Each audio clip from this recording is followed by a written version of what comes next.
नमस्कार, लोकसंदेश न्यूजमध्ये आपले स्वागत. मी स्मिता यादव. पाहूयात काही विशेष घडामोडी. सांगली येथील सांगली शिक्षण संस्थेच्या कैलासवासी ग रा पुरोहित कन्या प्रशालेचे त्रिदिवसीय स्नेहसंमेलन रविवार दिनांक 14 डिसेंबर ते मंगळवार दिनांक 16 डिसेंबर 2025 या कालावधीत अत्यंत उत्साहपूर्ण वातावरणात संपन्न झाले. विविध शैक्षणिक, बौद्धिक, क्रीडा आणि सांस्कृतिक उपक्रमांमुळे हे स्नेहसंमेलन संस्मरणीय ठरले. स्नेहसंमेलनाच्या प्रथम दिवशी आदर्श विद्यार्थी, आदर्श वर्ग, आदर्श सेवक यांच्यासह विशेष गुणवत्ता पारितोषिकांचे वितरण करण्यात आले.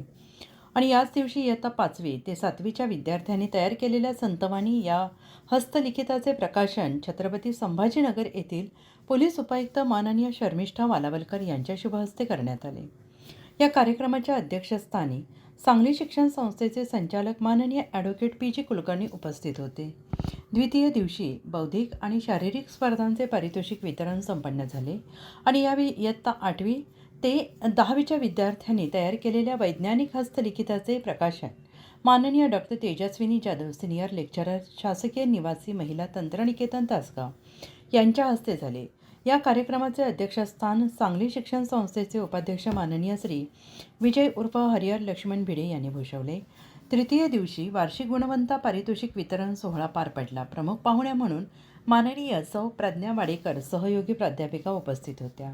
कार्यक्रमाच्या अध्यक्षस्थानी सांगली शिक्षण संस्थेचे संचालक माननीय श्री मकरंद करमरकर होते आणि याच दिवशी इयत्ता 5वी ते 10वीच्या विद्यार्थ्यांनी सादर केलेल्या बहारदार आणि दर्जेदार सांस्कृतिक कार्यक्रमांनी उपस्थितांची मने जिंकली. या स्नेहसंमेलनासाठी शाला समिती तथा संस्थेचे अध्यक्ष आर्किटेक्ट श्रीराम कुलकर्णी यांचे मार्गदर्शन लाभले. या कार्यक्रमांचे प्रास्ताविक प्रशालेच्या मुख्याध्यापिका सौ उभा संभोस यांनी केले. यावेळी मार्गदर्शन करताना माननीय शर्मिष्ठा वालावलकर यांनी विद्यार्थ्यांमध्ये भाषिक प्रगती झाल्यास उत्तम व्यक्तिमत्व घडते, शब्दांचे शुद्ध उच्चारण, लेखन आणि समृद्ध शब्दसंग्रह यातून सकारात्मक विचारांची जोपासना होते, व्यक्तिमत्व विकासाला चालना मिळते असे मत व्यक्त केले. त्यांनी प्रशालेच्या उज्ज्वल आणि यशस्वी परंपरेचा गौरवपूर्ण आढावा घेतला. तसेच माननीय सौ नंदिनीताई गोरे यांनी दिवस तुझे हे फुलायचे या विषयावर अत्यंत प्रेरणादायी आणि उद्बोधक मार्गदर्शन करून विद्यार्थ्यांना आत्मविश्वासाने पुढे जाण्याची प्रेरणा दिली.